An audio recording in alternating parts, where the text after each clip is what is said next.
And when they'll be going? So we're going to send as many trips as we need to get the mission done. So no numbers? No numbers. And just really quickly, just to be clear, the reason is because it's a partnership with the governors.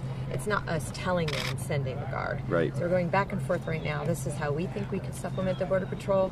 And then, of course, we look for the good advice of the governors who are on the front lines. Are all the governors cooperating in this? I've talked to all four, had good conversations with all four. The conversations will continue. Is it true that they'll be unarmed? I did talk to Governor Brown. We had an initial conversation. I hope to talk to him again today. He has seen this happen before, and he has seen it happen well. You know, the whole concept here is to first multiply the Border Patrol, so the Border Patrol can do Border Patrol work. So I'm hopeful that I'll continue to talk to him and see what we can work out. The president said this morning that the border crossings are a 46-year low. So can you explain to just Americans why it's then necessary to have the National Guard go at a time when we're seeing such low numbers overall historically? Yeah, so overall historically last year the numbers were down. We did see, and we called that the Trump effect, as you know, in the sense that he was so clear, so dedicated, so pointed on this topic during the campaign and early days of the administration. People didn't want to come, they didn't want to risk it. Once they've realized that they can get in and they can stay because of the loopholes and because of the backlog, the numbers have gone back up. We could also say it's because of our economy. You know, we hear a lot of people wanting to come here for economic opportunities. But for whatever reason, all of the numbers are going up. Our numbers last month were a 200% increase from that same time last year. So we had 30,000 come across our border that we interdicted or were inadmissible. So we are at a crisis point. We'd like to stop it before the numbers get even bigger. So, Kirstjen Nielsen, what will they be doing when they do? So we're again, it's in conjunction. We have offered up our best advice through the CBP as to what they could do. But it would be similar in part, for example, to Operation Phalanx, which was the aerial surveillance. As you know, the border is really big.